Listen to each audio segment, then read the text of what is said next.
The junior school has around 230 children on roll, and the infant school has around 270 children on roll. When the two schools federated, they federated under one governing body so that we were able to put some consistent practice across the two schools for more primary model. Our strapline of "Every Child Deserves a Champion" really hits home with all of our staff, making sure that these children really do get the best out of their education. We currently have around 58% of children on Ever 6 free school meals. The Teaching Leaders primary programme enabled us to develop targets that fitted very clearly in with the school development plan.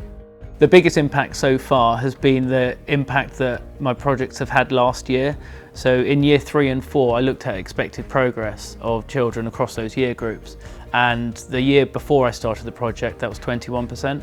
Last year it was 82%. To make sure the staff are really on board with my mission, I delivered a 3-hour training session in September. It was all based around mastery and mindset, which are the cause of my project this year. After the session, the staff were coming out, they're really buzzing. The other highlight for me was the residential at the beginning of year 2. Because although you're giving up a week of your summer holidays, it was totally worth it. And the fact that it really inspires you to go back to school and get on with your project for the next year. I think being part of the TL primary programme has really helped me to be a better leader. I'm better at holding those challenging conversations with people, and I think I'm probably more strategic too. One of the biggest challenges for me as English lead is the reading results. It's an area of social deprivation, so the children come with very low attainment scores. We're a small network in Norfolk, but we work very effectively together because we challenge each other, we bounce ideas off each other, and we're supported really well. The impact on our data was clear right from the start. It went from 58% the previous year up to 88% of children reaching national expectations. Since I started the Teaching Leaders primary programme, I've become a lot more confident. I'm a lot clearer now about where I want to go on my own learning journey and why I want to lead. And in turn, that's made me a lot more resilient.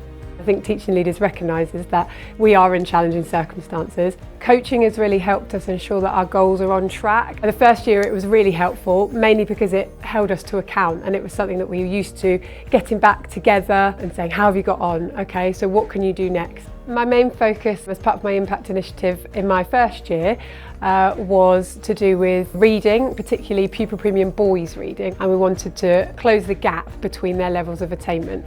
Hannah and I worked really closely together to create lots of sort of author days, and we got lots of new books for the library by linking mine and Chris and Hannah's initiatives. What we were doing was actually impacting the whole school. You can really feel it around the school. It's a real change in attitude towards reading and learning in general, which links in with Chris's growth mindset. The results at Lionwood Junior School, the highest they've ever been last year, and a huge contributing factor for that was the Teaching Leaders primary programme. Take a lead. Make an impact. Change lives.